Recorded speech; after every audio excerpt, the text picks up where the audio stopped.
এটার থেকেই সামান্য একটু আলোচনা করব। একটা মওকুফ হাদিস, যদিও সনদে ইতিহাস দিক দিয়ে মওকুফ হাদিস, কিন্তু এই হাদিসটার গোড়া হচ্ছে রাসূল পাক সাল্লাল্লাহু আলাইহি ওয়াসাল্লাম। হযরতে নবী পাক সাল্লাল্লাহু আলাইহি ওয়াসাল্লামের একজন সাহাবী হযরতে আম্মার ইবনে ইয়াসির থেকে বর্ণিত। হযরতে আম্মার ইবনে ইয়াসির তিনটা গুণের কথা, তিনটা খিসালের কথা আলোচনা করেছেন।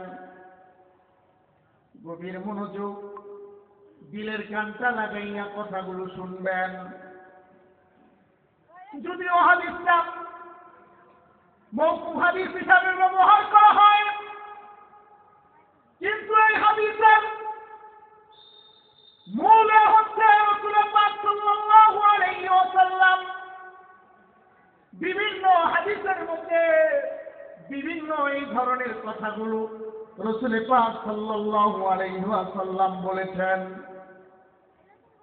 হযরতে আম্মার ইবনে ইয়াসির এমন একজন মাপের সাহাবী, এমন ঈমানওয়ালা সাহাবী, তিনি তিনটা খিসালের কথা বলতেছেন, তিনটা গুণের কথা বলতেছেন। এমন সাহাবী, এমন ঈমানওয়ালা সাহাবী, যার সামনে তার মাকে শহীদ করছে, যার সামনে তার ভাইকে শহীদ করে দিচ্ছে। বেঈমানেরা, কাফের বেঈমানেরা এমন জুলুম নির্যাতন করছে, তারপরেও তিনি ঈমান নামক মহাদৌলত তিনি ছাড়ে নাই। তিনার নাম হচ্ছে হযরতে আম্মার ইবনে ইয়াসির। আম্মার ইবনে ইয়াসির কার সন্তান? ইসলামের জন্য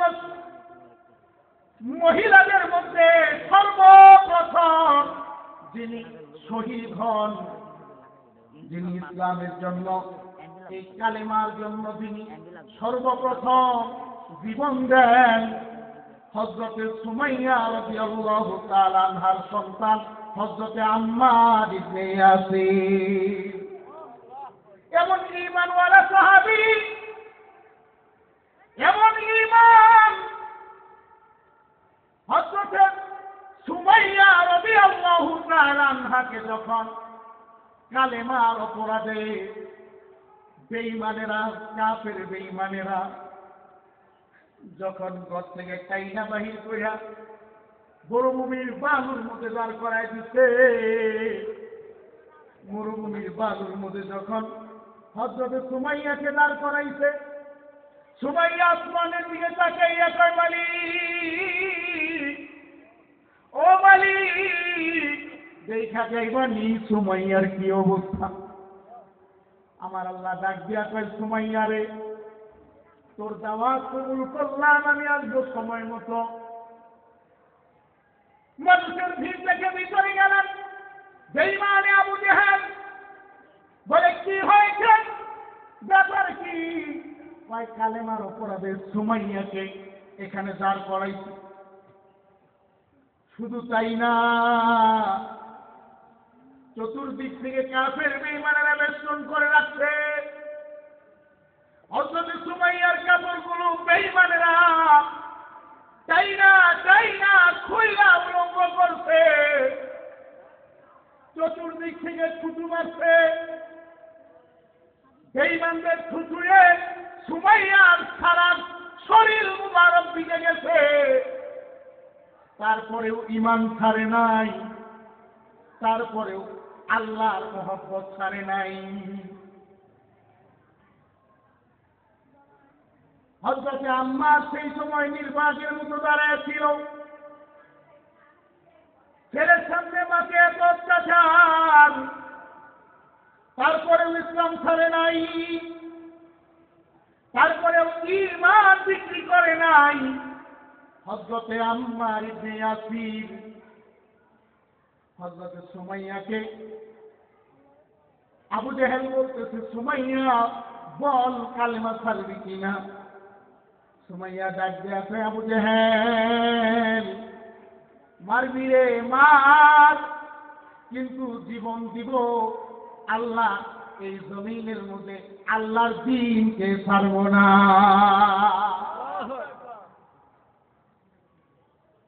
আবু জেহেলের মেজাজ গরম হয়ে গেল।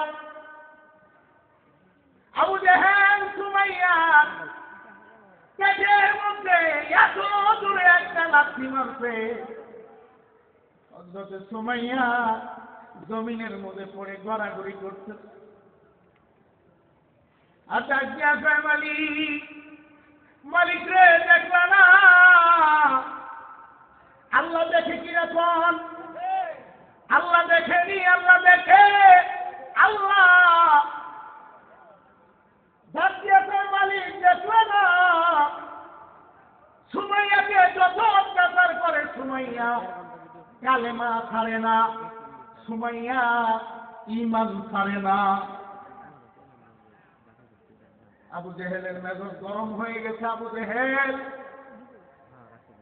একটা বর্ষা নিয়ে আইসা সুমাইয়ার চোখের মধ্যে ধরে ধরে কাঁদতেছে আর ডাকতেছে, সুমাইয়া দেখ কত দাঁড়ানো, বললাম নিয়ে আসলাম, বর্ষা নিয়ে আসলাম, এই বর্ষার আঘাতে জীবন দিবি না কালেমা ছাড়বি। সুমাইয়া চোখটা বন্ধ করে করে ডাকে, আবু জেহেল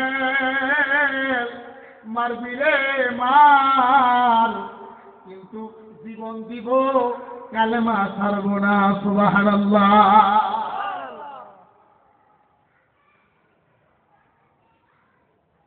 এমনি করতে করতে লাইফের মধ্যে আসছে সুমাইয়ার পেটের মধ্যে না বেঈমান আবু জেহেল সুমাইয়ার লজ্জা স্থানের মধ্যে বর্ষা নিক্ষেপ করছে। সুমাইয়া গলা কাটা মুরগির মতো লাফাইয়া লাফাইয়া কান্দে আর ডাক দিয়া কয়, বাবু দাওয়াত দিলাম গো, পয়সা দেখা গেলাম। আমার আল্লাহ ডাক দিয়া কয়, জিবরাইল যে আমার জান্নাতুল ফিরদাউসে উঠাইয়া দে, আমি জান্নাতুল ফিরদাউস সুমাইয়ারে দেখা আছি। হযরত সুমাইয়ার চোখের সামনে জান্নাতুল ফিরদাউসটা তুলে ধরলে সুমাইয়া জান্নাতের দিকে তাকাইয়া কালেমার মালা গলায় লইয়া হাসতে হাসতে দুনিয়ার জমিন থেকে বিদায় হয়ে গেছে। জোরে কোন সুবহানাল্লাহ। এই সুমাইয়ার সন্তান হলো হযরত আম্মার ইবনে ইয়াসির। উনি বলতেছে, সালাতুন মান জামাহুন্না ফাকাদ জামাল ঈমান, আল ইনসাফু মিন নাফসি ওয়া বাদলুস সালামি লিল আলাম ওয়াল ইনসাফু মিনাল ইখতার। হযরত আম্মার ইবনে ইয়াসির বলেন, আল ইনসাফু মিন নাফসি, যারা নফসের সাথে সুবিচার করলো, যারা নফসের সাথে কি করলো? সুবিচার করলো। সুবিচার মানে কি? নফস চাইতেছে এখানে দেখছে বাজারে গান গাওয়ার জন্য, এটা করলে কি সুবিচার হয়ে গেল? না না না। অর্থাৎ খারাপ যে কাজগুলো আছে ওই কাজ থেকে যখন নফসকে ফিরাবো, এটাই হচ্ছে নফসের সাথে সুবিচার। কথা ঠিক না বেঠিক? একটা বড় নারী আমার সামনে, চোখ যায় ওইদিকে, আমি চোখ ফিরাইলাম, না না, হারামকে হারাম জেনে হালালকে হালাল জেনে মনকে হারামের দিকে আকৃষ্ট না করে মনকে যদি হালালের দিকে আকৃষ্ট করে, এটাই হচ্ছে নফসের সাথে সুবিচার। এটা আগের জামানায় এমনও হয়েছে,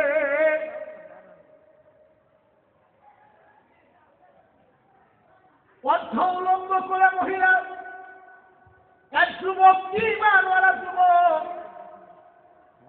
খায়রুল কুরুনের যুগের একজন মানুষ এক মহিলাকে অর্ধ উলঙ্গ করে ওই ঈমানওয়ালা ওই মধ্যে মুজাহিদ যুবককে নিয়ে একটা ঘরের মধ্যে রাখছে ঈমানকে ধ্বংস করার জন্য, ঈমান নামক মহাদৌলতকে নষ্ট করে দেওয়ার জন্য।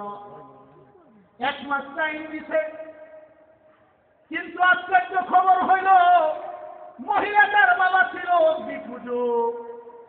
1 মাস পরে যখন মেয়েটা ঘর থেকে বের হয়েছে, আশ্চর্য খবর হলো মেয়েটাকে অর্ধ উলঙ্গ করে ঘরের মধ্যে ঢুকানো হয়েছিল। কিন্তু মেয়েটা যখন বের হইতেছে ঘুমটা দিয়া বের হইতেছে। ধরে কোন সুবহানাল্লাহ। গলায় ডাক দিয়া কয়, কি রে মেয়ে, তুমি ঘুমটা দিয়ে বের হইতেছো, ব্যাপার কি? চোখের পানিগুলো জোর জোর করে ছাড়ে আর কয়, বাবা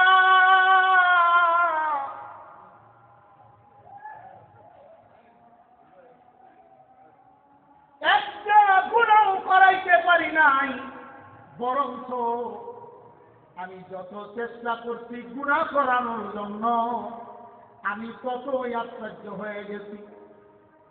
আমি গুনাহ করাইতে পারি নাই।